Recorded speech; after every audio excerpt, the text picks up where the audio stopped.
Bonjour et bienvenue dans l'entretien sur France 24. Sa parole est rare. À 46 ans, il est certainement, depuis une vingtaine d'années, l'un des principaux acteurs de la vie politique particulièrement tourmentée de la Côte d'Ivoire. Tour à tour, chef des rebelles des Forces Nouvelles, ministre, Premier ministre, il est depuis mars 2012 le président de l'Assemblée nationale de Côte d'Ivoire.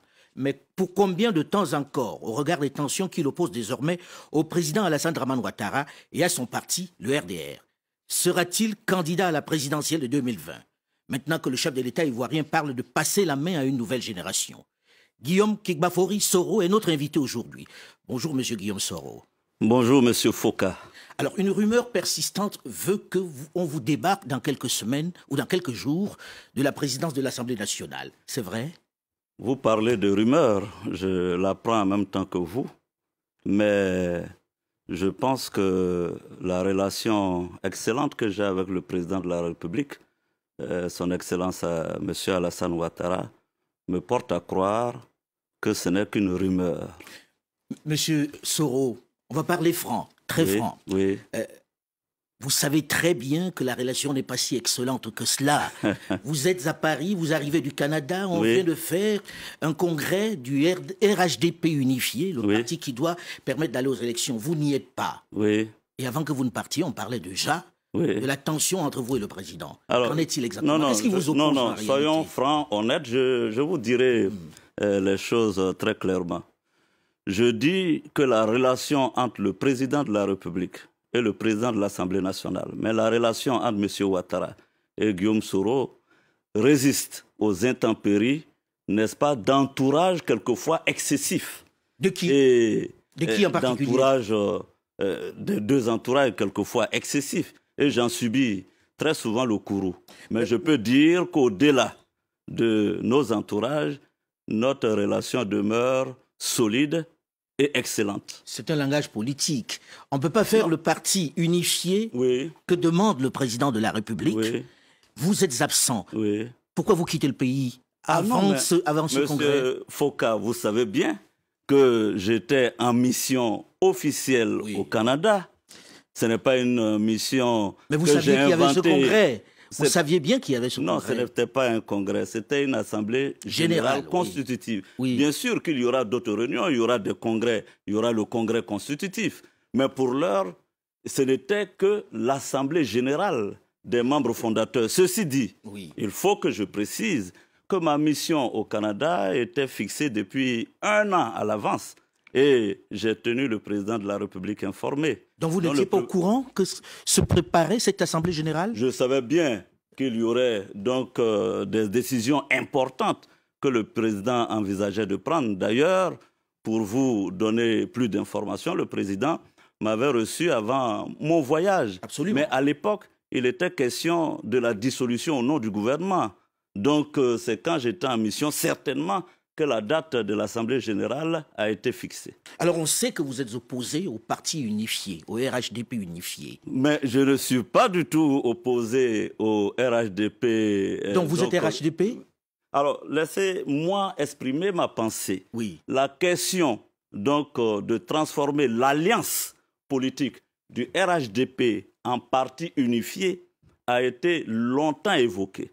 Ma position est publique et connue par tous les Ivoiriens, d'autant plus que c'est à la rentrée solennelle de la session de l'Assemblée nationale que j'ai fait la déclaration que voici.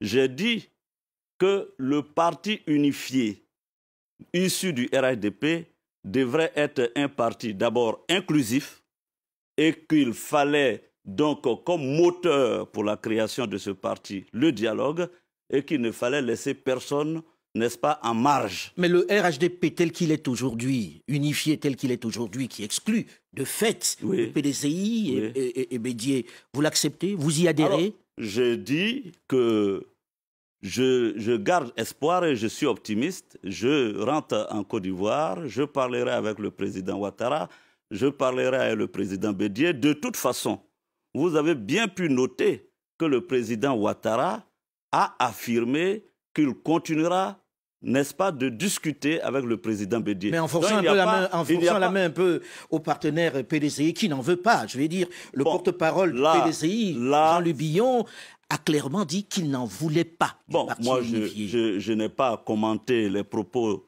de telle ou telle personne. Ma position en tant que président de l'Assemblée nationale, mais surtout, vous savez que je me suis engagé pour le pardon et la réconciliation.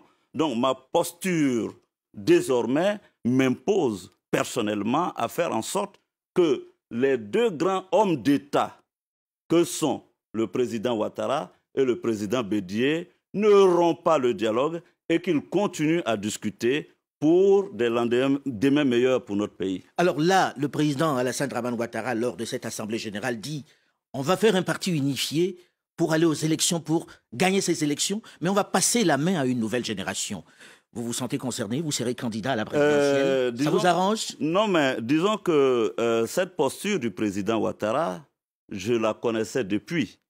Naturellement, le président Ouattara m'en avait parlé. C'est pourquoi, quand il y a eu les folles rumeurs autour du 3e mandat, je n'étais pas perturbé parce que je savais que le président de la République, et je peux vous dire, j'ai eu des entretiens importants et intenses avec lui, je savais que le président de la République a toujours eu la posture et la volonté, n'est-ce pas, de passer, n'est-ce pas, le mandat en 2020 à une nouvelle génération. Vous serez candidat? Alors, Monsieur Alain, j'ai toujours évité de répondre à cette question parce que je ne voulais pas ouvrir là une compétition précipitée et anticipée sur 2020. Mais le président de la République, après cette déclaration, je pense que je vais y réfléchir. Mais je n'imagine pas, n'est-ce pas, engager cette réflexion sans en parler d'abord et principalement avec le président Ouattara. Et ensuite Bédié et bien d'autres personnes. Vous êtes plus proche aujourd'hui de qui? D'Alassane Dramane Ouattara ou de Bédié? Parce qu'on a le sentiment que vous voulez mettre la main sur le PDCI au cas où le RDR qui vous rejette, vous fermerez la porte. C'est pas le but? Je ne veux mettre la main sur personne. Je pense que pour... Parce que si vous voulez être candidat, il faudra bien un parti.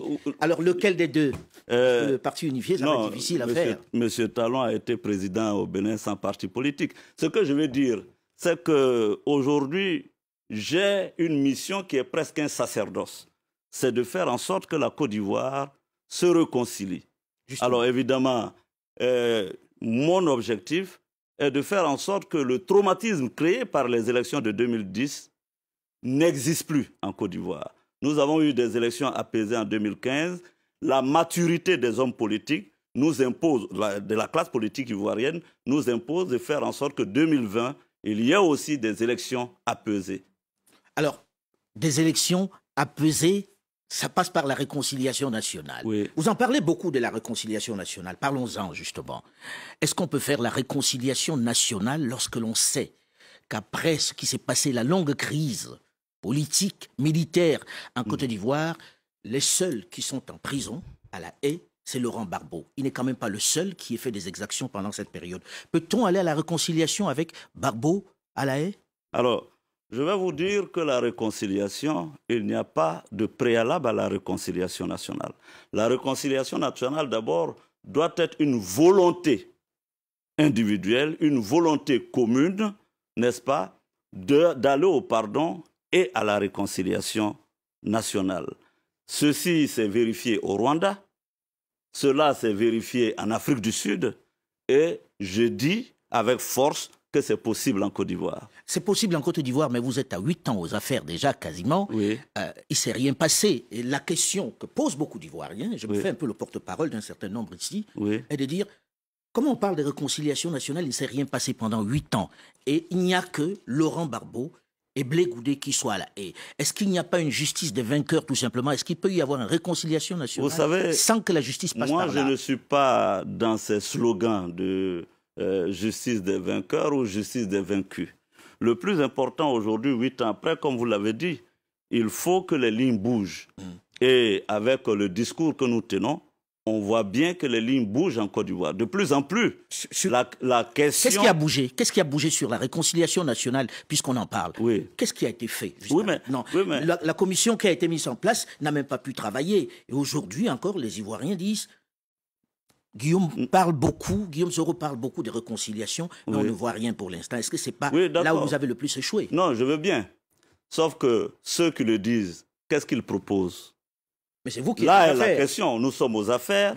La commission dialogue, vérité, réconciliation a travaillé. Il y a quand même conditions qui n'étaient pas... Monsieur Foka, il s'en est plein, Monsieur Foka, Monsieur Charles Konan-Banny. Oui, je veux bien, mais Monsieur Foka, Afin Guessin est quand même libéré. Mais Laurent Gbagbo il était en prison. Michel Gbagbo est quand même libéré. Bien d'autres personnes sont libérées. Il ne faut pas désespérer. Et je pense que le président de la République, et je suis convaincu, sans trahir de secret, certainement y pense et fera en sorte que la Côte d'Ivoire soit inscrite durablement dans le processus de réconciliation d'ici 2020. Monsieur Soro, vous aviez promis que vous alliez vraiment aller au fond des sujets. Oui, mais allez-y. Sur cette question de la réconciliation nationale, oui.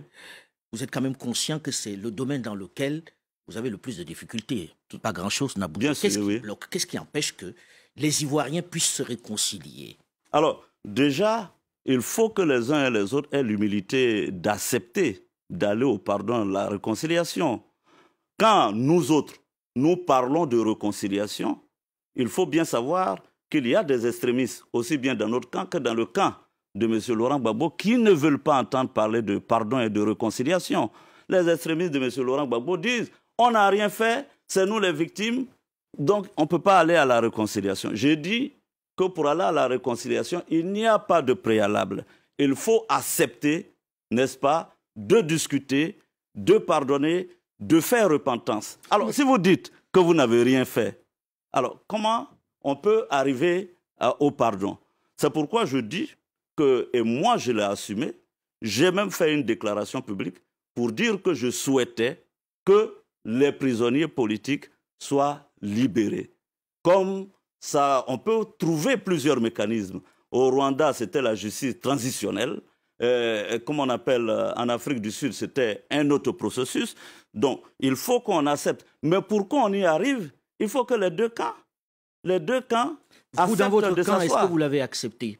Oui, moi, je l'ai accepté. Je l'ai accepté. Et moi-même qui vous parle, vous n'allez quand même pas douter de la sincérité de mon propos sur la réconciliation et le pardon, quand mon propre directeur de protocole est en prison. Justement, j'allais en parler. Justement. Donc, je veux dire que mon discours n'est pas opportuniste parce que j'ai commencé à parler de la réconciliation depuis 2004 et que le premier symbole fort de cette réconciliation a été organisé en 2007, le 29 juin 2007, à Bouaké, avec le président Laurent Gbagbo et 6 autres chefs d'État. Donc, je veux dire, ça ne peut pas être un discours opportuniste. Ça ne peut pas être un discours opportuniste, mais on s'interroge si dans votre camp, il y a une réelle volonté d'aller à la réconciliation. Si même à l'intérieur de votre propre camp, vous vous battez. Là, vous évoquez votre chef de protocole qui avait été arrêté, Soul to Soul. On ne peut pas dire que les gens aient envie de faire la réconciliation si déjà entre eux, ils se font la guerre. Et lorsque l'on parle de la relation avec le président Alassane Dramane Ouattara, on se dit que ça procède de la division qui existe dans votre camp. Ah non, je vous ai dit, avec le président, vous ne me ferez pas dire que je suis donc en opposition avec le président Ouattara. Je vous ai dit que notre relation résiste, n'est-ce pas, aux volontés de certains entourages. Je reconnais. Mais pourquoi on arrête votre chef de protocole? Et pourquoi il a des armes? Oui. Il a des armes. Il n'y a pas quelque chose qui se prépare, si on n'est pas encore dans cet esprit de guerre. Non. Qu'est-ce qui fait qu'il puisse avoir des armes chez lui? Non, on est loin de là. Cette question me consume bien des fois. Mais je me réserve d'entrer dans un certain nombre de détails au regard du fait simplement que cette question est en instruction. Et il faut laisser la justice faire son travail. J'ai été Premier ministre, ministre de la Défense. Je pense qu'il y a des questions qui relèvent du secret d'État que je ne peux pas trahir. Donc la question Soul to Soul est une question de secret d'État? Elle relève en partie du secret d'État. Donc vous ne nous direz pas ce qui s'est réellement passé et pourquoi il avait des armes. Vous avez été avec Laurent Gbagbo dans des temps très très anciens, pendant que vous étiez à la FECI, vous vous connaissez bien. Comment expliquer que vous qui parlez de réconciliation, vous n'alliez pas le voir? Alors, et que vous ne réclamiez pas sa libération? Ah non, mais M. Foka, j'ai déjà publiquement déclaré en Côte d'Ivoire que j'irai voir le président Gbagbo pour lui demander pardon, que j'irai voir le président Ouattara, le président Bédié. C'est une déclaration publique. Maintenant, comme je dis, je souhaite que ceci soit possible. Et vous savez bien que pour aller à la haie et à la CPI, il faut une volonté commune. Qui n'a pas envie de vous voir? C'est lui ou... Je ne l'ai pas dit. Je dis simplement que de mon côté, j'envisage effectivement la possibilité de rencontrer M. Laurent Gbagbo. C'est un Ivoirien, il est donc à la CPI, mais ça ne dépend pas que de moi. Alors, M. Soro, on sait que votre nom apparaît souvent dans pas mal d'affaires. Ça peut venir de vos adversaires politiques, mais il y a également des faits. Plus récemment, c'était le Burkina Faso. Qu'est-ce qui s'est passé avec ces histoires d'écoute téléphonique? Vous savez, là aussi, c'est une question sur laquelle je ne souhaite pas m'étendre, d'autant plus que ce dossier a été réglé diplomatiquement par le président Alassane Ouattara et son homologue Roch Christian Kaboré. Il ne me revient pas là, n'est-ce pas, de remuer le couteau dans la plaie. Mais est-ce que vous avez un peu participé à ce putsch? Monsieur Foka, vous n'aurez pas un mot de plus sur cette question-là. La question est réglée diplomatiquement.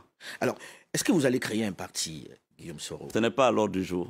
Donc vous allez aller aux élections avec les partis existants. Je ne vous ai pas encore dit que j'irai aux élections. Je vous ai dit quand vous vous rasez le matin, vous y pensez régulièrement. On ne va pas à une élection présidentielle comme on irait à son bureau tous les matins.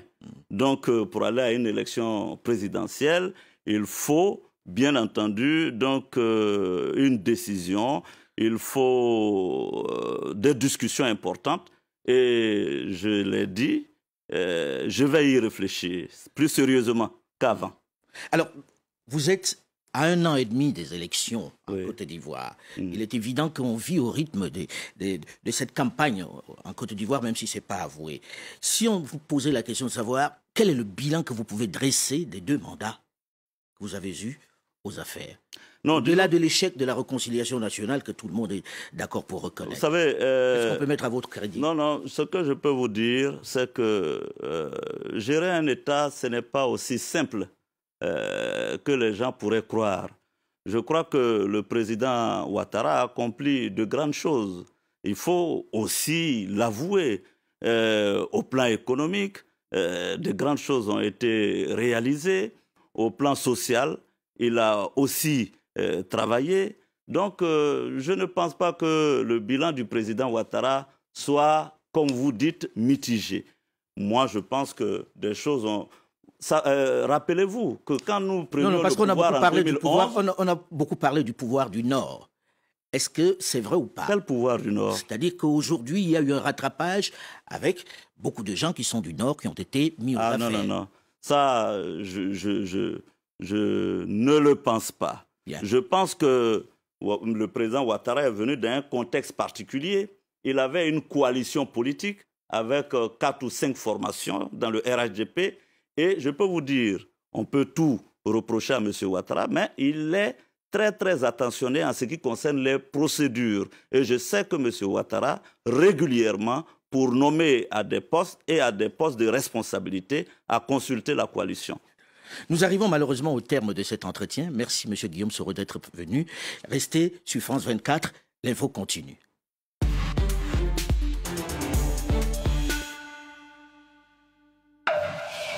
Le Journal de l'Afrique, votre rendez-vous quotidien avec le continent africain. Avec nos correspondants et nos invités en plateau, faites le tour de l'actualité africaine. Toute l'information politique, économique et culturelle d'un continent en mouvement, c'est dans le Journal de l'Afrique sur France 24 et France24.com.